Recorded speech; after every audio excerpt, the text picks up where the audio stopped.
17절에서 21절까지. 자, 우리 5절까지니까, 5절까지니까 같이 한 목소리로 함께 합독하시겠습니다.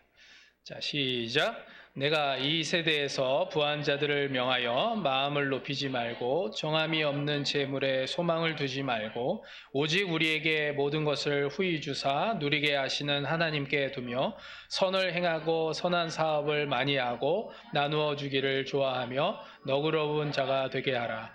이것이 장래에 자기를 위하여 좋은 터를 쌓아 참된 생명을 취하는 것이니라. 디모데야, 망령되고 헛된 말과 거짓된 지식의 반론을 피함으로 내게 부탁한 것을 지키라. 이것을 따르는 사람들이 있어 믿음에서 벗어났느니라. 지혜 너희와 함께 있을지어다. 아멘.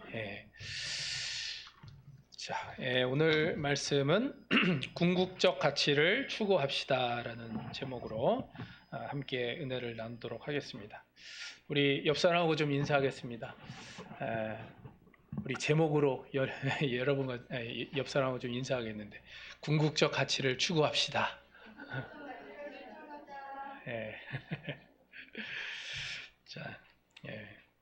자, 궁극적 가치가 뭔가 저희들이 이제 오늘 이 시간부터 좀 하나하나씩 살펴보겠습니다. 지난주 말씀이었는데, 지난주 말씀 10절에 보면 사도 바울이 뭐라고 말했냐면 돈을 사랑하는 것이 모든 악의 근원이다, 이렇게 이야기를 했습니다.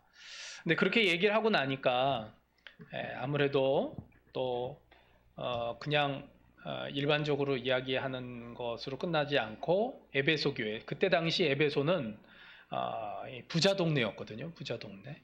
이 나고야처럼, 나고야가 부자 동네죠. 그래서 이런 동네, 부자가 많은 동네.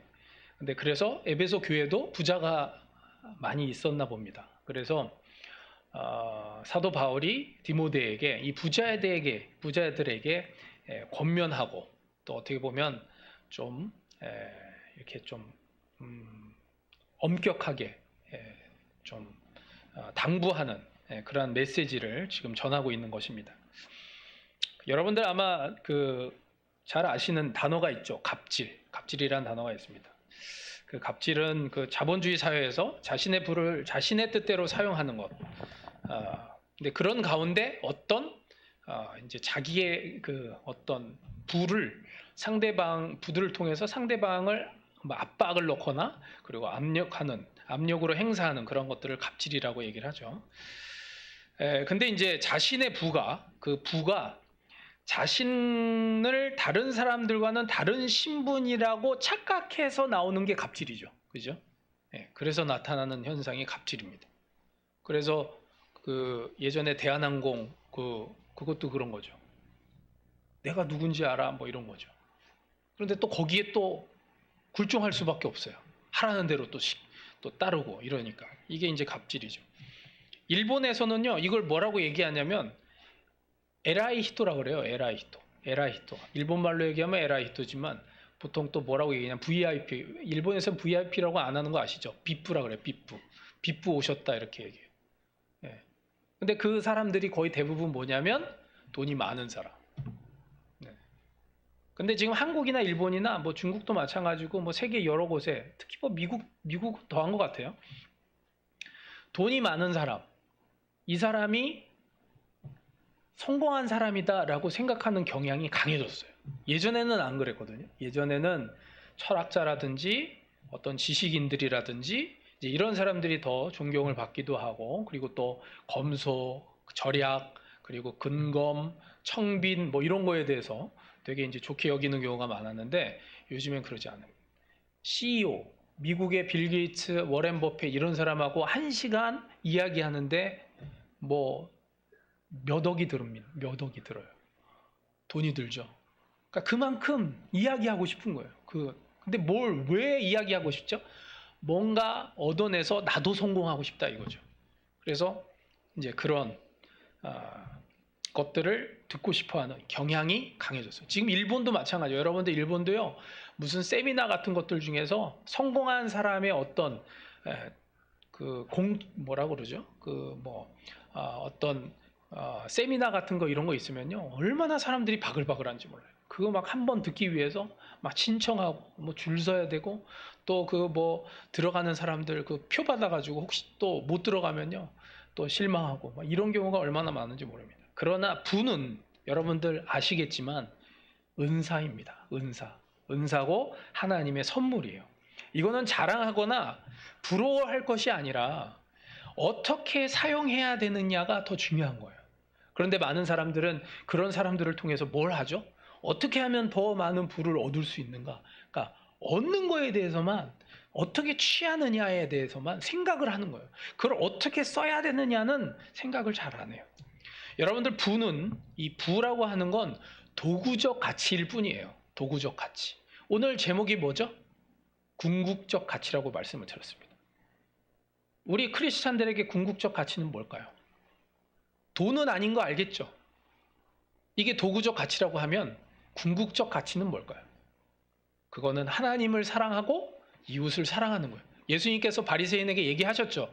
가장 중요한 율법이 뭡니까? 뭐죠? 학자가 얘기를 했어요. 그 바리새인 중에서 그 율법 학자가 얘기를 했습니다. 하나님을 사랑하고 이웃을 사랑하는 겁니다. 말 잘했다. 네가 그렇게 해라. 이렇게 얘기하죠. 이게 우리들의 궁극적 가치예요. 이것을 위해서 부를 사용하는 것이 정말 궁극적 가치를 실현하는 거예요. 아멘. 이게 중요한 거예요. 여러분들 만약에 도구적 가치에 더 중점을 둬서 살면 인생은 망하는 거예요. 헛된 인생을 사는 거예요. 그래서 사도 바울은 디모데에게 부자들을 향해서 하나님을 의지하고 이웃을 돌아볼 줄 아는 사람으로 살아갈 것을 가르치라 이렇게 권고하고 있습니다.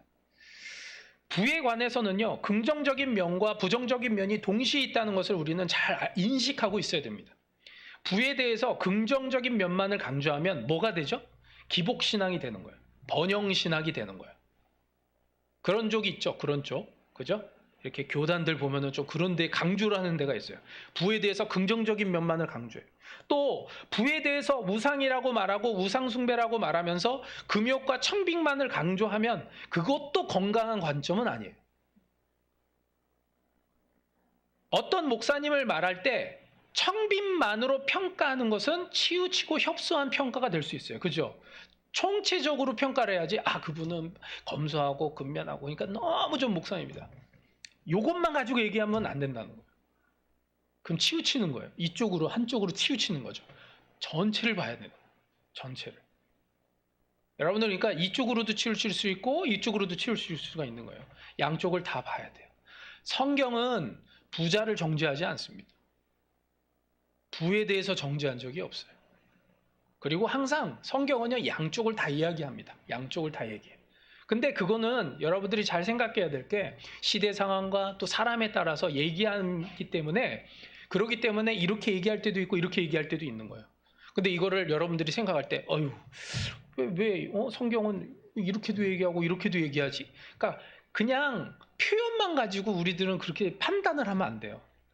예를 들어서 이런 거죠. 여러분들 가운데 이제 여러분들도 아마 경험을 했을 겁니다. 형제 중에서 부모님이 그러죠. 어떤 아이는 아침부터 정원까지 근면하게 그리고 성실하게 잘 시간대 일어나가지고 그리고 또 공부도 열심히 하고 밤늦게까지 또 지 할 일 탁탁탁 하는 애가 있어요. 그러면 부모가 뭐라 그래요? 야야 너무 무리하지 마. 빨리 일찍 자. 이렇게 하겠죠. 근데 어떤 아이는 시도 때도 없이 자고 지 할 일도 안 하고 뭐 이래요. 그럼 어떻게 하겠어요? 잠 좀 그만 자고 네 할 일 좀 해라 이러죠. 아이들인데 이렇게 얘기할 때도 있고 이렇게 얘기할 때도 있는 거예요. 근데 우리는 그걸 왜 그렇게 얘기하는지 알죠. 그죠?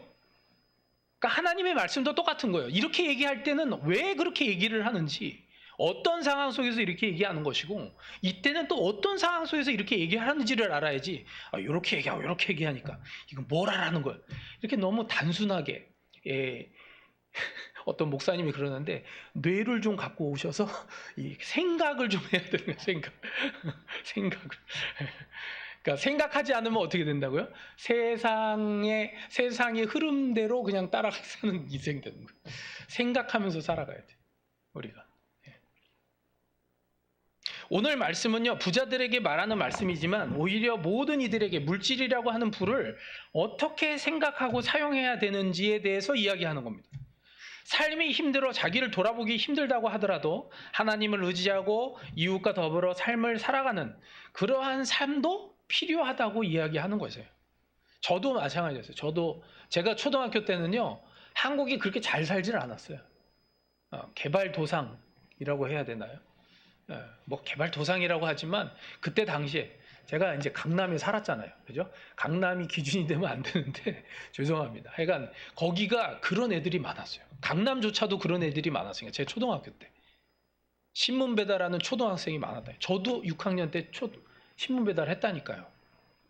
그래가지고 신문 배달소 그 배급소에서 큰 누님이 매일매일 도시락을 싸주셨어요.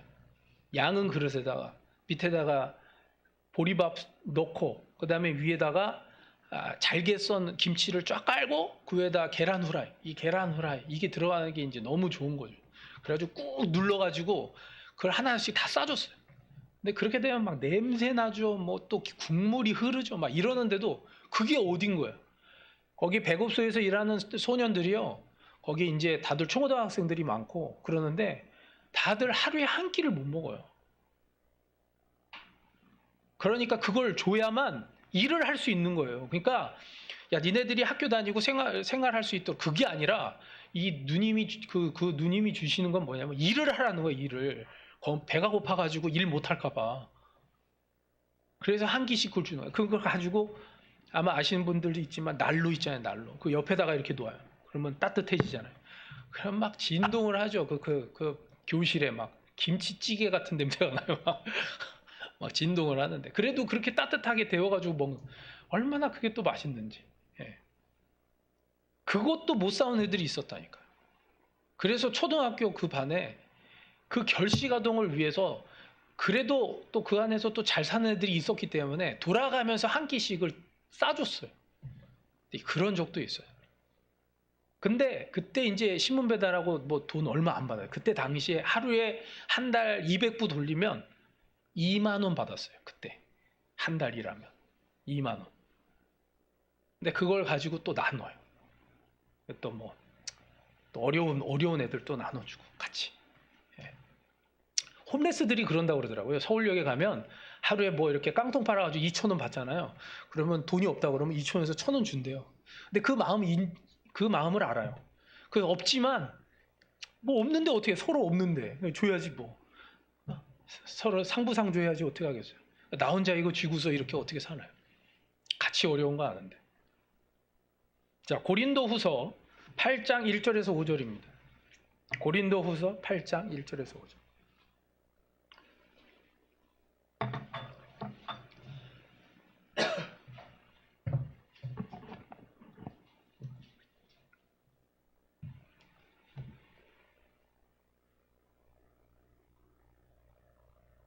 고린도후서 8장 1절에서 5절입니다. 자, 고린도후서 8장 1절에서 5절. 시작. 형제들아, 하나님께서 마게도냐 교회들에게 주신 은혜를 우리가 너희에게 알리노니 환난의 많은 시련 가운데서 그들의 넘치는 기쁨과 극심한 가난이 그들의 풍성한 연보를 넘치도록 하게 하였느니라. 내가 증언하노니 그들이 힘대로 할 뿐 아니라 힘에 지나도록 자원하여 이 은혜와 성도 섬기는 일에 참여함에 대하여 우리에게 간절히 구하니 우리가 바라던 것뿐 아니라 그들이 먼저 주께 드리고 또 하나님의 뜻을 따라 우리에게 주었도다. 아멘. 여기 보면은요, 마케도냐 그 교회들, 거기에 있던 교회들, 그 교회들이 그 많은 환란의 많은 시련 가운데서 극심한 가난 가운데서도 풍성한 연보를 넘치게 했다 이렇게 얘기합니다. 근데 힘대로 할 뿐 아니라 힘에 지나도록 자원해서 그 성도 섬기는 일에 참여했다 이렇게 얘기합니다. 근데 여러분들 이거는 뭐 무리한 요구를 한다는 의미보다도 우리가 이걸 알아야 됩니다. 여러분들 그 부자들이 더 많이 불쌍한 사람들을 위해서 가난한 사람들을 위해서 더 많이 사용할 것 같습니까? 안 그래요. 실제로 그러지 않아요. 여러분들 없는 사람들이 오히려 더 많이 합니다. 더 많이 해요. 돈이 많다고 할 것 같죠? 그러지 않아요. 심리가 그러질 않아요. 그러니까 어쩔 수 없이 하는 경우 빼고 진짜 자기가 자원해서 하는 경우 따지면요, 진짜 극소수예요. 진짜 극소수예요. 여러분들 그 프로야구 선수들이나 어떤 스포츠계의 선수에서 뭐 이렇게 자선하는 사람도 있죠. 그 왜 할까요? 물론 제가 다 이렇게 치부해 버리면 조금 죄송하긴 하지만 그래도 그 안에 뭐가 있냐면 세금 문제가 딸려 있어요. 저걸 하면요, 세금이 줄어들거든요. 그게 그 세금을 조금 더 덜 낼 수가 있어요. 그러니까 여기에 맞물려서 하는 경우, 진짜 순수하게 하는 경우를 만약에 따지면요, 정말 극소수예요. 없는 사람은 세금 문제 생각할 필요 없잖아요. 그냥 하면 되잖아요. 그죠? 그러니까 결국에는 순수한 건 없는 사람들이에요. 없는데 하는 건 진짜 순수한 거죠. 뭐 세금 계산할 거 없으니까. 여러분들 이제 나중에 제가 설명을 해드리겠지만 실제로 세상 가운데 돈이 있어서 좋은 일을 많이 하는 사람 그렇게 많지 않습니다. 여러분들 그걸 아셔야 됩니다. 자, 그래서 오늘 크게 세 가지로 나누어서 볼 텐데, 먼저 첫 번째, 궁극적 가치를 추구하려면 우리가 어떻게 되냐면, 먼저 첫 번째, 하나님께 마음을 둬야 됩니다. 하나님께 마음을 둬야 됩니다. 자, 17절을 좀 보시면, 자, 17절 그냥 제가 읽겠습니다. 아마 오늘 시간이 부족할 것 같아서. 17절, 내가 이 세대에서 부한 자들을 명하여 마음을 높이지 말고 정함이 없는 재물에 소망을 두지 말고 오직 우리에게 모든 것을 후히 주사 누리게 하시는 하나님께 두며 그랬습니다. 자, 마지막에 뭐라고 돼 있죠? 하나님께 둔다 그랬어요. 우리가 궁극적 목표를 우리가 이루기 위해서, 궁극적 가치를 이루기 위해서는 어떻게 되냐면 하나님께 마음을 두어야 됩니다. 하나님께 마음을 두어야 돼요. 하나님을 중심에 놓고 생각해야 되는데, 자신이 소유한 부가 하나님께로부터 온 것임을 겸손히 인정하지 않고 자신의 노력의 결과로만 생각하면 어떻게 되죠? 교만하게 되어 있어요. 우리가요, 근데 이제 돈이 많아지다 보면, 그리고 이 부가 쌓이잖아요. 그러면 자꾸 무슨 생각이 드냐면, 내가 어떻게 해서 번 건데 이게 딱 생각이 들어요. 그래도 저는 뭘까요? 저도 조심해야 될 게, 저는 뭐 돈으로 그걸 할 건 없죠. 이 사역으로 혹 이런 게 올 수 있어요. 내가 그래도 어떻게 사역을 해서 내가 이제 일본 사역 이렇게 해가지고 어떻게 왔는데, 뭐 이런 거 있죠. 이런 거 조심해야 돼요. 뭐냐면 이거는 결국에는 자기를 자고하게끔 만드는 거예요. 하나님이 하신 거죠. 하나님이. 내가 하는 게 아니에요. 여러분들 부자가 되는 것도 여러분들 노력한다고 됩니까? 노력한다고. 그럼 노력하면 다 되게요. 여러분들 프로야구 선수, 뭐 프로축구 선수, 뭐 메이저, 뭐 유럽의 뭐 프리미어 리그, 그리고 뭐 이런 사람들도 아니 노력한다고 다 성공하냐고요. 그거 아니죠. 아니라니까요. 이게요, 사람도 잘 만나야 되죠. 매니저도 잘 만나야지. 뭐 에이전트도 잘 만나야 되죠. 시기도 잘 맞아야 되죠. 뭐 하여간 여러 가지가 다 맞물리는 가운데 자기 노력은 그 안에 조금 포함되어 있는 거예요. 제가 생각할 때 한 10%? 10%? 나머지 90%는 다 그거예요. 근데 그걸 주관하는 게 누구예요? 하나님이시죠. 하나님이에요. 하나님. 근데 내가 했다 이렇게 생각하면 그거는 진짜 그냥 말을 할 것도 없죠. 자, 그래서 하나님께 마음을 두기 위해서 첫 번째 단락의 자그마한 소제목 2개입니다. 우리가 하나님께 마음을 두기 위해서는 2가지를 조심하라고 17절에서 말하고 있습니다. 먼저 첫 번째는 마음을 높이지 말라고 되어 있어요. 마음을 높이지 말라. 방금 전에도 말씀드렸죠. 돈이 많아지면 자연스럽게 거만해지고 교만하게 되어 있습니다. 목에 힘이 들어가고 다른 사람들이 하는 것이 하찮게 여겨지고, 그래서 무시하게 되고 자신이 하는 일만 완벽하다 이렇게 생각이 들어요. 여러분들 기생충 보셨죠? 보신 분들이 있을 거예요. 거기 보세요. 아무리 자기가 겸손을 떨라 그래도 사장이 겸손이 안 돼요.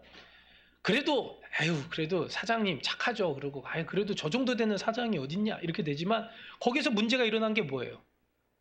결국에는 교만이에요. 그죠? 그걸 못 이겨가지고 살인이 벌어지는 거죠. 날 무시했어? 이렇게 되는 거예요. 저게 날 무시하네? 뭐 이렇게 되는 거예요. 아니 데려다가 사장 입장 속에서 보면 그런 거죠. 아니 먹여주고 월급 주고 다 해줬는데 너 왜 그래? 뭐 이런 식이죠. 근데 여기서 보면 무시하네? 뭐 이렇게 되는 거예요. 여러분들 이게요.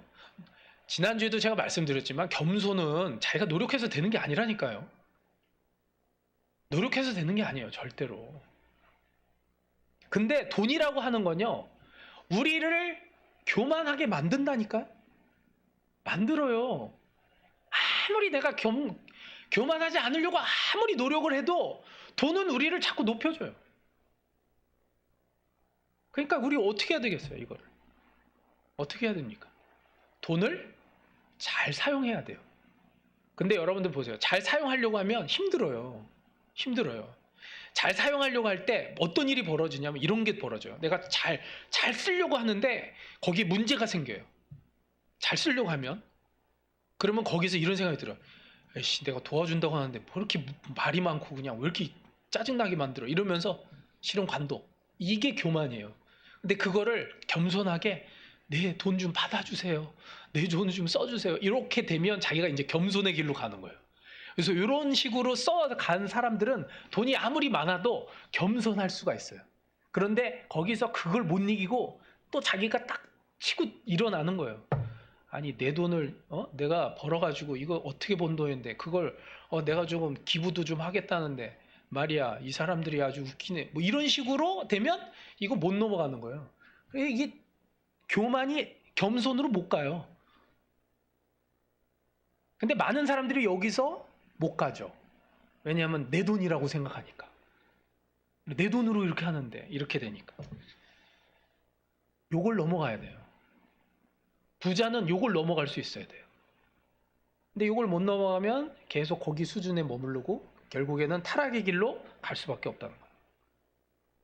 자, 느헤미야 9장 16절을 보시면 제가 읽겠습니다. 그들과 우리 조상들이 교만하고 목을 굳게 하여 주의 명령을 듣지 아니하고.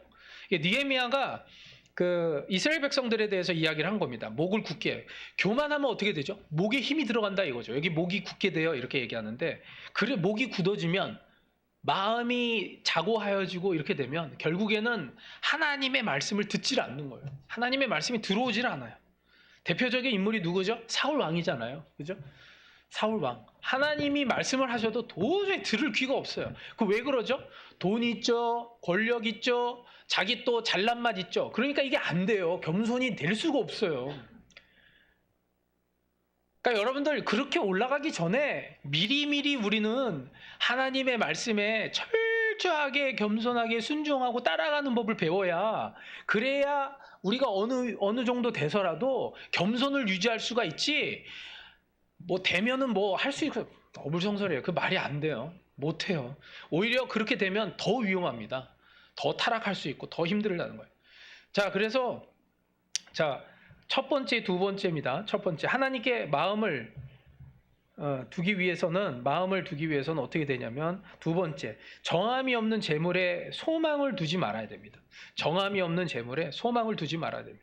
마태복음 6장 19절에서 21절을 보시면 산상수훈의 말씀인데 이렇게 기록되어 있죠. 너희를 위하여 보물을 땅에 쌓아두지 말라. 거기는 좀과 동록이 해하며 도둑이 구멍을 뚫고 도둑질하느니라. 오직 너희를 위하여 보물을 하늘에 쌓아두라. 거기는 좀이나 동록이 해하지 못하며 도둑이 구멍을 뚫지도 못하고 도둑질도 못하느니라. 내 보물 있는 그곳에는 내 마음도 있느니라. 원래 그 재물은요, 원래 소유권은 누구에게 있죠? 재물의 소유권은 누구예요? 하나님이죠. 하나님이에요. 관리권은 누구에게 있어요? 우리들에게 있는 거예요. 그죠?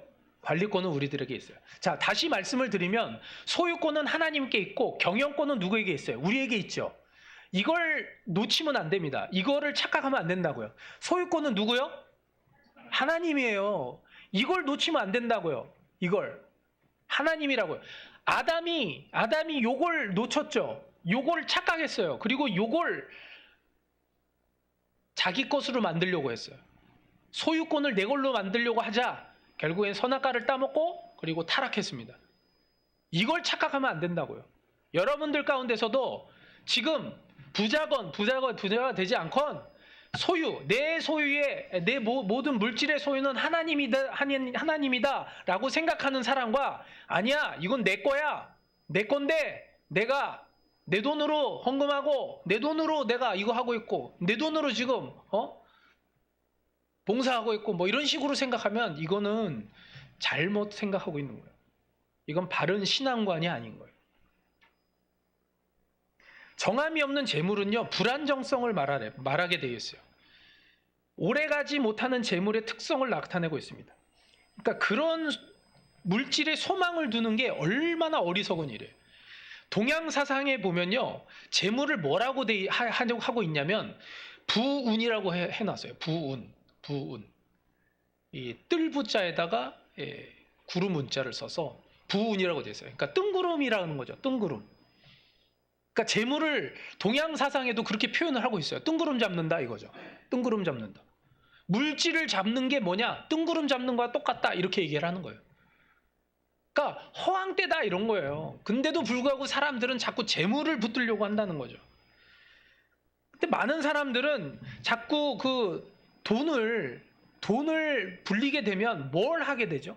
자꾸 그 돈을 의지하게 돼요. 돈을 의지하게. 수전노 아시죠? 수전노. 예? 돈을 모을 줄만 알고 쓸 줄 모르는 매우 인색한 사람을 수전노라 그러잖아요. 저는 참 이해가 안 되더라고요. 일본에서 특히. 여기 옆에 가끔씩 제가 보는데 요즘에는 어떤지 제가 잘 모르는데 요 바로 옆에 건물 있잖아요. 옆에 보면은 아침까지 포르쉐를 세워놓은 사람이 있어요. 대체 누군지 모르겠는데 아니 포르쉐를 살 정도 되면 파킹을 하지. 왜 갓길 주차를 하냐고요. 거기다 세워가지고. 그러다가 딱지 떼면 돈 더 물잖아요. 예? 차라리 그 돈이면 진짜 돈을 아끼려면 저기다 하지. 예? 그러냐고. 그리고 또 이해가 정말 안 되는 건요. 그 고급 승용차를 타고서 백인숍 가는 사람들이에요. 일본에서. 근데 여러분들이 생각해요. 아니 뭐 돈 아껴가지고 절약하는 게 뭐 나쁩니까? 그래. 돈 있는 사람은 써야 되는 거예요. 돈 있는 사람이 왜 돈을 아껴요? 돈이 있다는 건 쓰라는 거예요. 쓰라고. 그래서 여러분들 이렇게 생각해야 돼요. 돈이 많은데 돈을 안 쓰고 맨날 절약하는 거예요. 이걸 여러분들이 좋게 보면 안 돼요. 경제가 안 돌아가. 교회도 마찬가지예요. 어떤 목사님이 그 얘기 해주시더라고요. 제가 그 얘기 듣고 정말 그 정답이다 이렇게 생각했어요. 꼭 보면 교회에서 돈 많은 분인데 돈 많은 부자예요. 근데 꼭 무슨 바자회 하면 봉사하러 오신다는 거예요. 그래서 그 목사님이 그러대. 돈 내시라고. 봉사하러 오지 마시고 그냥 기부하세요. 기부. 그런 분들은. 돈이 없는 분들이 봉사하고 있는 분들은 기부하시면 되는 거예요. 우리는요 조금 이렇게 치우쳐 있어요. 한쪽으로. 아까도 말씀드렸죠. 치우쳐 있다니까요. 번영신앙, 기복신앙, 아니면은 막 청빈, 막 이쪽으로 그러니까 양쪽을 다 붙들어야 되는데 이거를 잘 절충을 해서 딱 붙들고 있어야 되는데 어느 한쪽으로 치우쳐가지고 마치 그게 경건한 것처럼 막 그렇게 생각을 해요. 그게 아니에요. 밸런스를 잘 잡아야죠. 어느 때 어떻게 해야 되는지를 잘 생각을 하고 살아야죠.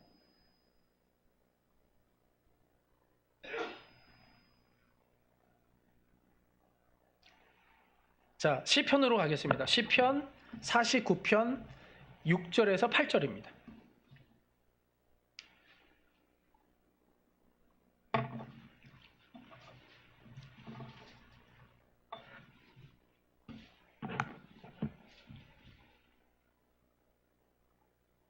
시편 49편 6절에서 8절입니다. 자, 시편 49편 6절에서 8절입니다. 함께 읽겠습니다. 시작. 자기의 재물을 의지하고 부유함을 자랑하는 자는 아무도 자기의 형제를 구원하지 못하며 그를 위한 속전을 하나님께 바치지도 못할 것은 그들의 생명을 속량하는 값이 너무 엄청나서 영원히 마련하지 못할 것임이니라. 아멘. 예. 자기의 재물을 의지하고 부유함을 자랑하는 자는 아무도 자기 형제를 구원하지 못하며, 아까 말씀드린 거예요. 그게 뭐냐면 자신이 어떤다고요? 이렇게 구제를 하려고 해도 그 안에 자고함이 있어가지고, 야, 내가 기부를 하고 너를 도와주겠다는데 뭐야, 왜 이렇게 건방지게 굴어? 좀 숙여. 그래야 내가 줄 거 아니야. 뭐 이런 거예요. 그래서 형제를 구원하지 못한다 이거예요. 그러니까 이 사회를요, 우리가 잘 생각해야 돼요.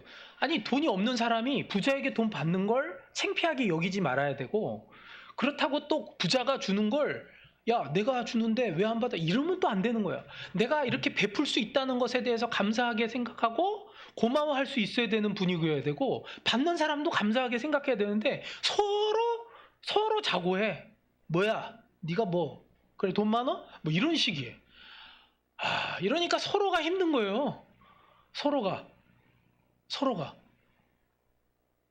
이러니 이게 누가 양쪽에서 이게 되겠냐. 기독교는 그걸 하지 않아요. 있는 사람이, 바나바가 어떻게 하면 자기 땅을 팔아서 불쌍한 부족한 사람들이 나눠주죠. 그걸 그 사람들이 싫어했습니까? 좋아했죠. 근데 그걸 섬길 때 바나바는 어떤 사람이었어요? 겸손한 사람이었어요. 아니, 그렇게 해서 섬기고 그리고 또 받는 사람도 겸손히 받고 이래야 되죠. 이런 분위기가 안 되니까 어려운 거예요, 서로가.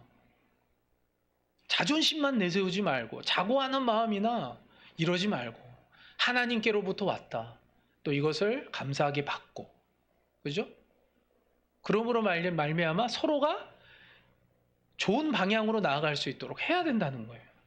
자, 두 번째, 우리가 궁극적 가치를 얻으려면 어떻게 해야 되냐면, 큰 두 번째입니다. 너그러운 자가 되라고 말씀하십니다. 자, 18절을 보시면 선을 행하고 선한 사업을 많이 하고 나누어 주기를 좋아하며 너그러운 자가 되게 하라 그랬습니다. 너그러운 자가 되게 하라. 이게 뭐죠? 선을 행하고 선한 사업을 많이 하고 나누어 주기를 좋아하는 것. 이걸 얘기하는 겁니다. 독일의 신학자 벤겔은 이렇게 얘기했습니다. 재물의 즐거움이란 주는 데 있지 지키는 데 있는 것이 아니다. 이렇게 얘기를 했습니다. 자, 여러분들이 잘 아시는 성경의 비유가 있습니다. 마가복음에 보면 예수님께서 부자 청년에게 이야기를 하는 장면이 나오죠. 거기 뭐라고 돼 있죠? 내게 있는 것을 다 팔아 가난한 자들에게 주라. 그리하면 하늘에서 보화가 내게 있으리라. 그리고 와서 나를 따르라. 이렇게 얘기했는데 어떻게 했죠? 근심하며 돌아갔습니다. 제가 아까 전에 말씀드렸죠. 부자가 돕는 게 더 어렵다. 부자가 남을 도와주는 걸 인색하게 생각한다. 이게 쉽지 않다. 이 부자 청년의 예를 보면 잘 알 수 있는 거예요. 아니, 이걸 이렇게 얘기하면 되잖아요. 만약에 다 팔아 이랬지만 이렇게 답변을 해도 되잖아요. 아유, 선생님, 제가 다 파는 건 좀 무리고 제가 한 반 정도는 좀 하겠습니다. 이렇게 얘기했다면 예수님이 뭐라고 할까? 그래, 그럼 일단 그거라도 하고 그러고 와. 이렇게 하지 않았을까요? 근데 다 팔아 그러니까 그냥 간 거예요. 근데 이건 예수님의 명확하게 그 안을 꿰뚫어 보는 그런 영적인 안목이 있기 때문에 그런 거예요. 다 팔아라고 얘기를 하니까 이제 그때 자기 본심이 딱 드러나는 거죠. 처음부터 너 반만 팔아 이랬으면 반만 팔면 되나? 또 이렇게 또 계산을 하기 시작하거든요. 사람이란 게. 다 팔아 이렇게. 여러분들, 우리가 돈이 많다고 해서 많은 좋은 일을 많이 할 수 있다고 생각하는 건 여러분들 착각이란 걸 아세요.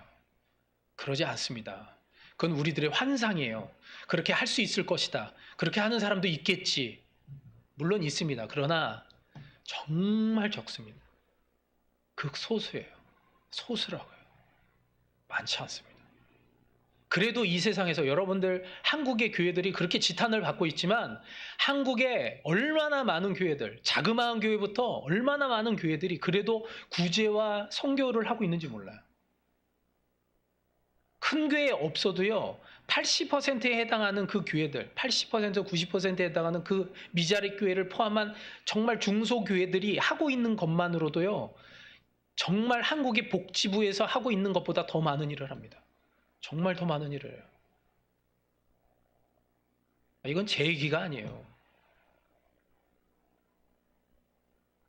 여러분들 복지부에서 무슨 이번에 윤미향인가 그거 그 돈 나간 거 있었죠.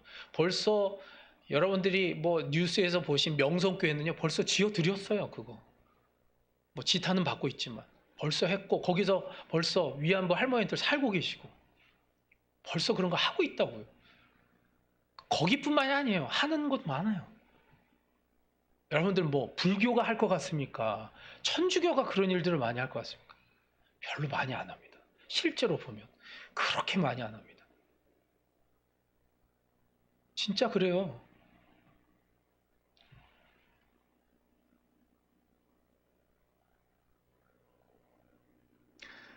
사도행전을 보시면 그 자비와 또 자선을 베푸는 인물이 등장합니다. 욥바의 사람이었는데 도르가라고 하는 그러한 여인이었습니다.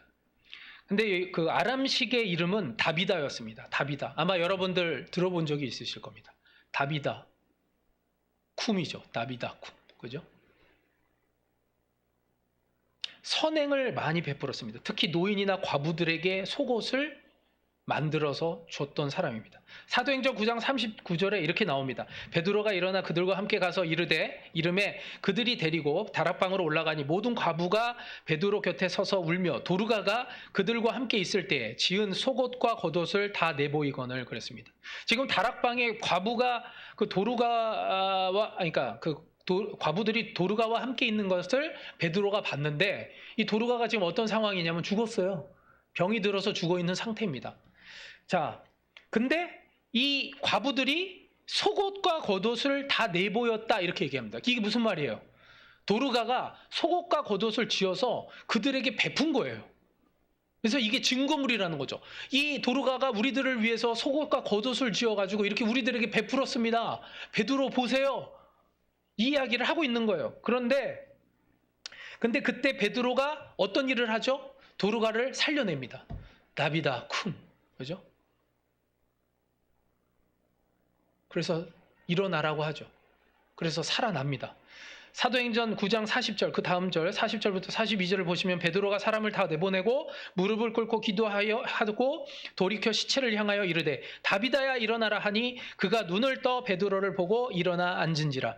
베드로가 손을 내밀어 일으키고 성도들과 과부들을 불러들여 그가 살아난 것을 보이니 온 요파 사람이 알고 많은 사람이 주를 믿더라. 할렐루야. 여러분들 여기 보시면 요빠의 많은 사람들이 구원을 받았다 이렇게 했습니다. 주를 믿더라. 구원을 받았다. 여기 계기가 된 게 뭐였어요? 이 다비다가 선을 행했어요. 부자여서가 아니라 자기의 상황에 최선을 다해서 자기 상황 속에서 최선을 다해서 속옷과 겉옷을 만들어서 노인들과 과부들에게 그것을 베푼 것으로 말미암아 이제 베드로가 때가 되어서 와서 그 다비다를 살려냈고 그러므로 말미암아 요빠에 있던 많은 사람들이 예수님을 믿었다라는 거예요. 제가 그 요빠 갔다 왔잖아요. 요빠 갔는데 거기는 해안 도시예요. 해안 도시인데 되게 잘 사는 곳입니다. 그곳에. 근데 여러분들 알다시피 잘 사는 곳에는 빈부의 격차가 커요. 그런데 보면 항상 그렇게 돼 있어요. 그러다 보니까 소외된 사람들, 어렵게 사는 사람들 이런 사람들이 있었죠. 이런 사람들을 돈 많은 사람들은 구제를 하질 않아요. 근데 다비다는 그들을 자기가 없는 가운데서도 그들을 도와줬다는 거예요. 그러자 이 사람들이 너무 고마운 거죠. 왜냐하면 돈 있는 사람들은 그렇게 부자인 사람들은 자신들을 거들떠 보지도 않는데 이 여인은 자신들을 그렇게 불쌍히 여겨주고 도와줬다는 거예요. 거기에 너무나도 감사한 거죠. 그래서 뭐 한 사람씩 뭐 수십 벌 수백 벌을 만들어 줬겠습니까? 뭐 한 벌씩 정도로 만들어 줬겠죠. 그런데도 불구하고 그 속옷과 겉옷을 내보이면서 이 여인이 우리를 위해서 이렇게 옷을 지어줬다고 눈물로 호소하면서 베드로에게 그 이야기를 했을 때 그 감동으로 말미암아 베드로가 이 다비다를 살려낸 거예요. 그때 그 소문을 통하여서 요빠에 있던 많은 사람들이 예수 그리스도를 믿었다는 거예요. 할렐루야. 여러분들 우리가 부자여서 많은 일을 할 수 있는 게 아니라는 거예요. 부자가 아니기 때문에 많은 것을 못하는 것도 아닙니다. 우리의 처해진 상황 속에서 할 수 있는 것들이 얼마나 많은지 몰라요. 이것들을 해 나갈 때 그것들을 통하여서 하나님은 때가 이를 때 정말 우리 주위에 있는 많은 사람들이 예수 그리스도를 믿게 되고 구원받게 될 줄로 믿습니다. 이런 기회를 놓치지 않길 바라요. 12대 만석군 부자, 경주 최부자, 그 가문의 육훈이 있습니다. 그게 뭐냐면 첫 번째, 과거를 보되 진사 이상은 하지 마라, 이런 게 돼 있어요. 그러니까 이 뜻이 뭐냐면 성공에 욕심을 부리지 말라. 두 번째, 재산은 만석 이상 지니지 말라. 이것도 욕심을 부리지 말고 사회에 환원하라. 세 번째, 과객을 후하게 대접하라. 인정을 베풀어 적을 만들지 말라, 이런 얘기고, 흉년기에는 땅을 사지 말라. 가진 자로서 없는 자를 착취하지 말라, 이런 뜻이고, 며느리들은 시집 온 후 3년 동안 무명옷을 입어라. 검소절약하라, 이런 것이죠. 또 사방 백리 안에 굶어 죽는 사람이 없게 하라. 상부상주하라. 이게 경주 최보자의 육훈이라는 내용입니다. 이상감 목사님이라고 있습니다. 청년사역연구소의 어떤 목사님인데, 이 목사님이 이렇게 얘기했습니다. 신앙은 삶과 만나지 못하면 피상적인 것이 됩니다. 삶과 연결되고 적용되어질 때 성장과 성숙이 일어납니다. 말씀과 삶이 만나야 합니다. 종교적 형식을 신앙의 실체로 착각하면 안 됩니다. 본질을 담아내지 못하면 형식 속에 갇혀서 삶이 빈약해질 수밖에 없습니다. 본질을 잃어버린 형식은 결국 위선과 독선으로 향하게 되어 있습니다. 이렇게 얘기합니다. 그러니까 우리가 형식이라는 종교적인 형식 안에서만 종교 행위를 하고 있으면 삶과 만나서 우리가 그 일들을 행하지 아니하면 우리는 오만과 독선으로밖에 나갈 수 없다는 거예요. 삶으로 살아내야 돼요. 아멘. 생각만 하거나 그게 좋다라고 우리가 인식만 해서 될 문제가 아니라는 거예요. 정말 내가 그 일을 해야 되겠다라고 하면 그 일을 해야 되는 거예요. 내가 어떻게 해야 될까? 잠언 22장 9절 말씀에 이렇게 되어 있습니다. 선한 눈을 가진 자는 복을 받으리니 이는 양식을 가난한 자에게 주민이라 그랬습니다. 여러분들 그 가난한 자들에게 주는 그 자들의 눈은요 선한 거예요. 이걸 정말 그러니까 선한 눈을 가진 자가 가난한 자들에게 정말 자선을 잘 베풀 수가 있죠. 아까도 말씀드렸죠. 자기가 자고하거나 이 교만이 있으면요 항상 어떻게 한다고요? 이렇게 도와주려고 하다가도 눈에 도끼가 들어온다고요. 도끼가 내가 도와준다고 왜 안 받아? 이렇게 도끼가 들어와요. 주는데도 싫다 그러네. 싫은 말어. 뭐 이런 식으로 도끼가 들어온다. 선한 자만 진짜 도와줄 수가 있는 거예요. 선한 자만. 이게 그 전달이 돼야 돼요. 상대방에게 전달이 될 수 있어야 돼요. 마음과 마음이 만나서 전달이 돼야 돼요. 이게 쉬운 줄 아십니까? 어려워요. 여러분들 돈 많은 사람들이 어려운 사람들 돕기가 그게 더 어려워요. 없는 사람이 돕는 건 쉽습니다. 왜냐하면 나도 없는데 도우면요 미안하게 생각해요. 아니 너도 없는데 나를 주면 어떡해. 아우 야 너 아유 그러지 마 뭐 이러면서 이렇게 되면서 그래도 마음이라도 얻잖아요. 근데 돈이 많은 사람은요 주면 뭐야 왜 갑자기 그래 뭐 이런 식으로 또 하면 정말 돕기가 힘들어요. 그러니까 얼마나 노력을 해야 되고 얼마나 겸손한 자리로 내려가지 않으면 이게 어렵겠어요. 이걸 알아야 됩니다. 우리가. 자, 세 번째입니다. 세 번째는 우리가 궁극적 그 가치를 우리가 추구하려면 진리를 지켜야 됩니다. 진리. 자, 20절을 함께 읽겠습니다. 20절입니다. 자, 20절 함께 읽겠습니다. 시작. 디모데야, 망령되고 헛된 말과 거짓된 지식의 반론을 피함으로 내게 부탁한 것을 지키라. 아멘. 예. 여기 보면은 내게 부탁한 것을 지키라 그랬죠. 이게 뭐예요? 진리를 지키라는 얘기예요. 진리를 지키라. 미국의 텍사스 디볼시의 경찰들이 근무 유니폼을 개편하면서 성경 말씀으로 패치를 붙이려고 했습니다. 그러니까 여기다가 뭐 여긴지 모르겠어요. 여기다가 이제 하나 그 말씀을 성경 말씀을 붙이려고 이렇게 아시죠? 여러분들 이렇게 미국에 보면 이렇게 뭐 보이스카웃이나 이런 사람들 보면 이렇게 붙이는 패치 있잖아요. 이렇게 해가지고 막 따다다다다다 이렇게 오바로크라 그러죠. 아시나? 예, 군대 용어인데 하여간 그래가지고 이렇게 다 붙이는 게 있어요. 근데 여기에다가 이제 성경 말씀을 이렇게 쓴 거예요. 근데 뭘 썼냐면은 화평하게 하는 자는 복이 있나니 그들이 하나님의 아들이라 일컬음을 받을 것이며 이거를 썼어요. 마태복음 5장 9절 말씀을. 그랬더니 이거 그 고소가 들어온 거예요. 근데 어디서 고소가 들어왔냐면 종교로부터의 자유라는 재단에서 고소를 해버린 거예요. 그래서 법원은 그 종교로부터의 자유라는 재단에 손을 들어줘 버렸어요. 이거 위법이다 이렇게 해가지고.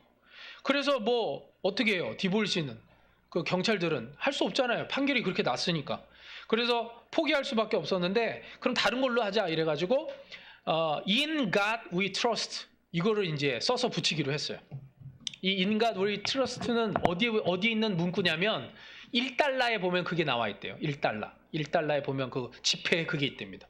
그러니까 이거는 위법이 아니고 벌써 이건 사용되고 있는 거잖아요. 하나님 이건 우리는 하나님을 믿는다 뭐 이런 거라도 하여간 이거는 사용되고 있는 거니까 이거 위법이 아니니까 그래서 그거는 인정을 해줬다고 그럽니다. 근데 여러분들 아셔야 될 게 지금 계속해서 기독교는 공격을 받고 있어요. 미국 항공우주국인 나사 아시죠? 거기에도 하나님이라는 단어를 사용하지 말라는 공고가 내려왔다고 그래요. 근데 크리스찬이 반발을 한 거죠. 아니 어떻게 미국이 하나님 기독교가 주된 그 종교인 나라인데 어떻게 하나님이라는 얘기를 쓰지 말고 그럼 어떻게 하냐고. 그럼 뭐 오마이갓도 하지 말라는 거냐 뭐 이런 말로. 뭐 그렇게까지 얘기했는지 모르지만 하여간 그래서 막 그렇게 막 따지니까 이거는 괜찮다 이렇게 얘기를 해줬다. 제가 이 말씀을 왜 드리냐면 계속해서 진리를 공격해 들어오는 것들이 많다는 거예요. 지금 디모데도 똑같아요. 디모데 여기 뭐라고 되어 있어요? 20절에 디모데야 망령되고 헛된 말과 거짓된 지식의 반론 이것들이 들어온다는 거예요. 계속해서 들어오니까 뭘 지키라고요? 진리를 지켜라. 진리를 지켜라. 이 이야기를 하는 겁니다. 네가 정말 진리를 지켜라. 지금 교회는요. 위기입니다. 위기. 뭘 얘기하냐면 고난 없는 영광을 얘기하고 있고 그리고 십자가 없는 부활을 얘기하고 있고 또 예수님 없는 구원을 얘기하고 있어요. 그런데도 인식이 없어요. 아까 말씀드렸죠. 뇌를 안 갖고 와. 그래서 얘기를 해도 무슨 말인지 그냥 그 얘기하면 그냥 그런가 보다 하고 그러고 있는 거예요. 그런 얘기를 해도 괜찮다 이거예요. 그냥 나 잘 먹고 잘 살면 되는 거고 하나님이 내 요구에 응답만 해주시면 그것으로 끝이다. 이렇게 생각을 하는 거예요. 컨슈머리즘이라는 말이 있습니다. 소비자 만족주의예요. 여러분들 이게 무슨 말이냐면 하나님을 만족시키는 것이 아니라 성도를 만족시키는 거예요. 지금 교회가 그렇게 나갑니다. 성도들은 예배자가 아니라 예배 평가자가 되어 있어요. 그러니까 여러분들도 예배를 드릴 땐 예배자여야 되지 예배 평가자가 되면 안 되는 거예요. 무슨 말이냐면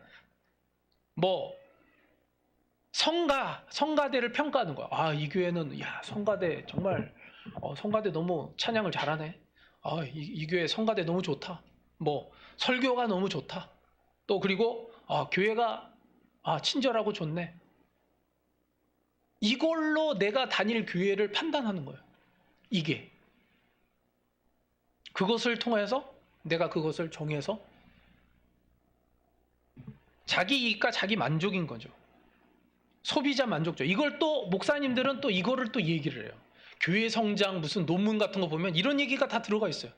제가 참 그 논문 같은 거 찾아보면서 제가 요즘에 여러분들에게 좀 말씀드리고 싶은 건 제가 이제 많이 고민을 하다가 이제 그 박사 논문을 쓰기로 했거든요. 여러분들이 좀 기도를 좀 해주셨으면 좋겠어요. 제가 한국에 계신 안승호 교수님한테 그 얘기했어요. 교수님, 제가 그냥 제 학위를 위해서 논문을 쓰려고 하면 논문 안 쓰려고 합니다. 제가 무슨 학위 때문에 지금 학위 받아서 뭐 하겠어요? 이거 있으나 없으나 제가 선교사로 선교하는 데 있어서 무슨 문제점이 있는 것도 아니고 장애가 있는 것도 아닌데 저는 그걸 위해서 하고 싶진 않습니다. 그렇게 얘기를 했거든요. 근데 이제 여러 가지 이야기를 주고받다가 이제 그 얘기를 한 거예요. 일본도 마찬가지고 지금 한국도 마찬가지고요. 지금 나오는 모든 선교학 논문들 중에 자꾸 자유주의 논문들 너무 많고 그 통전적 신학 가운데서도 정말 자유주의로 지금 나가고 있는 그러니까 이게 뭐냐면 뭐라고 할까요? 유행을 너무 타요. 논문도 유행을 타더라고요. 그래서 제가 그거 보면서 참 마음에 한탄을 했어요. 어떤 교수님한테 내가 그 얘기를 물어보려다가 또 안 좋게 생각할까봐 제가 안 물어봤는데, 그러니까 이것도 유행인 거예요. 그러니까 근본을 붙잡는 게 아니라 계속해서 유행을 타가지고 그걸 또 좋은 논문이라고 또 평가를 해주는 또 교수 측도 문제가 있는 것 같기도 하고. 그래서 참 고민이 많은 거예요. 그래서 제가 이번에 논문을 쓰는 것도 그건 거예요. 제가요, 그냥 학위를 위해서 하면 쉽게 쓰면 돼요. 쉽게. 쉬운 쉬운 주제를 결정해서 쉽게 쓰려고 하면 돼요. 안승호 교수님이 저보고 그러더라고요. 쉽게 쓰세요. 너무 어렵게 생각하지 마요. 쉽게. 학위를 받고 나서 나중에 좋은 논문 쓰래요, 나보고. 제가 그랬어요. 아니요, 지금 쓰려고요. 아니, 그냥 학위를 제가 뭐 목적으로 하는 게 아닌데, 저는 하나님 앞에 그렇게 할 수는 없습니다. 그랬더니, 그러냐고. 그래서 다시 이렇게 막 설명을 또 해주시더라고요. 여러분들 다른 게 아니에요. 일본에는 그 제국주의 신학이, 그 선교 신학이 있고, 그 다음에 에큐메니칼이 있고, 그 다음에 통전적, 그리고 제가 지금 하려고 하는 제 선교 신학이 있어요. 지금 일본은요, 어디에 머물러 있냐면 에큐메니컬에 머물러 있어요. 정말 뒤떨어져 있어요. 일본 선교가 안 되는 이유 가운데 하나가 여기 있는 거예요. 여기. 뭐 여러분들에게 학문적인 얘기라 죄송하고요. 하여간 이것 때문에 그런 거 여러분들이 좀 아시고 기도를 많이 해주시고, 왜냐하면 제가 이걸 통해서 어떻게 보면은 일본 선교 신학의 근간을, 그리고 기본을 세우는 그러한 논문을 좀 내야 되겠다. 그래서 이것을 통해서 하나둘씩 차근차근 새로운 기반과 그리고 그 체계를 세워 나가야 되겠다, 이런 생각이 들었어요. 그래서 기도하고 있으니까 여러분들도 기도해 주시고, 그래서 그것들이 좀 잘 좀 될 수 있도록. 하도 이 반대가 많아요. 이 논문을 쓰는 데 대해서도 긍정해 주지 않는 분들이 거의 대부분이고, 그리고 영적인 공격도 많고, 그래서 여러분들이 기도해 주셔야만 됩니다. 자, 요한복음 8장 32절을 보시면 이렇게 기록되어 있습니다. 여러분들이 잘 아시는 말씀입니다. 진리를 알지니 진리가 너희를 자유롭게 하리라라는 말씀입니다. 여러분들 잘 아시죠? 진리. 우리는 진리를 붙들어야 돼요. 근데 이 진리를 붙들 때 이 진리가 뭘 한다고요? 우리를 자유롭게 한다. 자유롭게 한다는 말씀이에요. 근데 여러분들에게 물어보겠습니다. 자유가 뭡니까? 자유. 자유는요, 세 가지 뜻이 있어요. 죄악의 속박에서 풀어주신 자유, 둘째 사랑하는 자유, 셋째 무엇이든지 하라는 자유. 이런 자유 세 가지가 있습니다. 우리 기독교의 관점으로 봤을 때 말입니다. 그 하나님의 자유는 절대적 자유라면, 우리 인생의 자유는 그 하나님을 의존하는 의존적인 자유예요. 이걸 알아야 됩니다. 영생도 마찬가지예요. 하나님이 자존적 영생을 가지신 분이라면 우리는 하나님을 의존하는 의존적인 영생을 가지고 있어요. 그래서 예수 그리스도로 말미암은 자유, 예수 그리스도로 말미암은 영생을 갖고 있는 거예요. 아멘. 이걸 우리가 알아야 됩니다. 자, 여러분들 재밌는 사실이 뭐냐면, 세상의 어떤 철학이나 체제, 그리고 종교에는 자유라는 단어가 없습니다. 그래서 세상은 그 자유를 어떻게 해서든지 빼앗으려고 공격을 합니다. 여러분들 무슨 가치관, 철학 있죠? 철학이나 어떤 가치관이나 종교, 여러분들 책들 찾아보세요. 그 안에 다 찾아보세요. 자유라는 게 있나? 명확하게 자유를 근거로 해서 이야기하고 있는 게 있는지를 한번 보세요. 없어요. 종교는 더 없어요. 이상하더라고요. 이슬람교, 그 다음에 뭐 힌두교, 그리고 뭐 민속 종교, 그 다음에 또 불교, 찾아보세요. 자유란 말이 없어요. 개인적으로 스님이 자유를 얘기한 경우는 있어도 법전이나 그 안에 자유라는 단어가 있는 경우는 거의 없습니다. 윤회설도 이것도 속박이에요. 이건 자유가 아니에요. 다 그렇게 돈다는 거죠. 그 안에서. 그래서 어떤 철학자가 이렇게 얘기했습니다. 자유라는 개념이 이 세상에 존재하는 한 미국을 이길 나라는 없다, 이렇게 얘기했습니다. 왜 그런지 아십니까? 미국만이 유일하게 자유를 보장해주는 나라라는 거예요. 그러면 여러분들이 생각하겠죠. 아닌데 자유민주주의 국가가 얼마나 많은데? 근데 그분이 설명하기로는 이렇습니다. 유럽은 전통에 매여 있답니다. 전통. 자유라고 얘기는 하고 있지만 전통에 매여 있대요. 그러니까 왕족이라든지 뭐죠? 교황이라든지 하여간 그런 거에 매여 있고, 아시아는 아예 자유라는 개념이 없어요. 무슨 하여간 이 아시아 쪽은 아주 그 여러 가지로 막 얽매여 있어요. 뭐 민속 종교, 뭐 신사, 뭐 일본만 해도 막 그런 것 때문에 막 얽혀매고 있어서 자유라. 일본에요. 자유라는 말이 처음 등장한 게 언제인지 아십니까? 일본에 자유라는 말이 언제 처음 등장했는지 아세요? 그러니까 세계 제2차 세전 끝나고 나서요. 얼마 안 돼요. 2차 세계대전 끝나고 나서 자유라는 개념이 등장하기 시작했는데, 그때도 이 자유라는 말을 써야 될지 말아야 될지를 고민했다 그래요. 왜냐하면 자유라는 말을 할 때 혹시 일본 사람들이 방종하고 헷갈릴까 봐. 왜냐하면 일본 사람들을, 우리나라 사람들도 마찬가지인데 개념이 비슷해요. 자유라는 표현을 방종하고 똑같이 쓰는 거예요. 자, 예를 들어서 이런 거예요. 자, 이런 거입니다. 물질을 통해서 제가 말씀드릴게요. 내 돈 내 맘대로 쓰는데 안 돼? 이런 거하고 똑같은 거예요. 내 돈인데 왜? 내 맘대로 쓰는데 뭐가 불만이야? 이거예요. 자, 이 말이 맞습니까? 틀립니까? 자, 내 돈 내 맘대로 쓰는 건 내 자유야. 말이 맞아요, 안 맞아요? 내 돈 내 마음대로 쓰는 건 자유화가 아니라 내 돈 내 마음대로 쓰는 건 방종이야, 이렇게 얘기해야 돼요. 그러니까 이게 헷갈린다는 거예요. 물질을 쓰는 것도 소유권이 하나님께 있는 거고, 그리고 이거를 내 마음대로 썼을 때 자유라고 하는 건 반드시 뭐와 맞물려 있어야 돼요?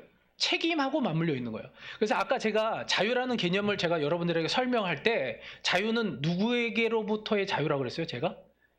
예수님, 그리스도 안에서의 자유라고 그랬어요. 그죠? 예수 그리스도로부터 온 자유라고 그랬어요. 왜 그렇게밖에 표현이 안 되냐면, 우리는 자유에 대한 책임을 질 수 있어요, 없어요? 없어요. 우리는 우리 죄도 책임을 질 수가 없다니까요. 우리가 어떤 것에 대해서 책임을 질 수 없기 때문에 우리는 예수 그리스도 안에서만 자유한 거예요. 할렐루야. 이 개념을 우리가 모르니까 맨날 방종하고 헷갈리는 거예요. 방종. 그래서 탕자의 비유가 나온 거죠. 탕자. 자기 마음대로 방종을 한 거죠. 자유다 그랬고 나갔지만 방종이 되었고, 결국에는 어떻게 됐어요? 방종으로 진짜 자유함을 얻지 못한다는 걸 알았죠. 그래서 어떻게 했어요? 다시 아버지 밑으로 들어왔죠. 들어오니까 어떻게 됐어요? 진짜 자유를 얻게 된 거죠. 이 개념을 설명하는 거예요. 예수 그리스도 안에 있을 때만 진짜 자유다라는 거. 우리가 세상 속에서 내 마음대로 사는 거, 내 돈 내 마음대로 쓰고, 여러분들 돈은 많고 적건 내 마음대로 쓰는 게 아니라 예수 그리스도 안에서 쓰는 거예요. 아멘? 그리고 어떻게 쓰느냐가 더 중요한 거고, 이걸 우리가 잘 알아야 됩니다. 그래서 이 자유의 개념이 헷갈리면, 진리에 대한, 우리가 진짜 진리를 모르면 이 자유에 대한 개념이 모르는 거예요. 이걸 모르게 된다고요. 자, 요한복음 18장 37절입니다. 좀 시간이 많이 갔는데, 자, 요한복음 18장 37절입니다.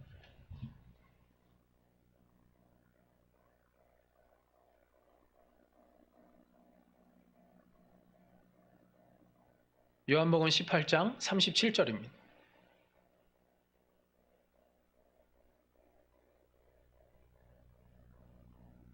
요한복음 18장 37절 함께 읽겠습니다. 시작. 빌라도가 이르되 그러면 내가 왕이 아니냐? 예수께서 대답하시되 내 말과 같이 내가 왕이니라. 내가 이를 위하여 태어났으며 이를 위하여 세상에 왔나니 곧 진리에 대하여 증언하려 함이로라. 무릇 진리에 속한 자는 내 음성을 듣느니라 하신대. 아멘. 예수님이 뭐라고 얘기하셨죠? 곧 진리에 대하여 증언하려 함이로라. 무릇 진리에 속한 자는 내 음성을 듣느니라 하시니라. 예수님께서 뭐라고 하셨어요? 진리에 속한 자만 내 이야기를 들을 수 있다. 진리에 속하지 않으면 내 말이 무슨 말인지 알아듣지도 못하고 내 말을 듣지도 않는다. 이런 얘기를 합니다. 성도에게 있어서 부의 개념은 나누는 것입니다. 하나님 나라는 나눌수록 더욱 풍성해집니다. 나눔이 주는 풍성한 삶을 누려야 된다는 것입니다. 하나님의 영광을 위하여 물질을 사용해야 됩니다. 그게 진정한 자유를 우리가 누리는 것입니다. 이것이 장래 자신을 위하여 좋은 터를 쌓아 참된 생명, 영생을 얻는 길이기도 합니다. 우리가 진정한 자유로, 진정한 자유 안에서 사명에 대한 책임감을 가지고 그 일들을 감당해 나갈 때 우리를 영생의 길로 인도하여 주실 줄로 믿습니다. 그래서 우리가 이 세상에 있는 우리들에게 주신 그 많은 여러 가지의 것들의 그 물질을 잘 사용함으로 말미암아 정말 우리 자신 스스로가 그 자유로움을 누리게 되고 또 그와 더불어 정말 하나님께 영광을 나타내고 그리고 이웃에게는 정말 기쁨과 그리고 또 화평을 전할 수 있는 예수 그리스도의 화평의 그 복음을 전할 수 있는 저와 여러분이 되시길 주님의 이름으로 축원합니다. 기도하겠습니다. 사랑이 많으신 하나님 아버지 은혜를 감사를 드립니다. 오늘 말씀을 통하여서 다시 한번 우리가 이 궁극적 가치가 무엇인지를 우리가 살펴보았습니다. 정말 우리들에게 이 귀한 자유를 허락하여 주셨는데 그 자유 안에서 우리가 감당해야 될 그 사명을 우리가 잊지 않게 해주시고 그것을 통하여서 정말 우리가 나누고 베풀어야 될 것들 아버지 하나님 우리가 없다 하지만 우리 가운데 있는 그 조그마한 것들이라도 최선을 다해서 우리가 섬기는 가운데 놀라운 하나님의 그러한 역사와 기적을 체험하며 또한 그것으로 하나님께 영광을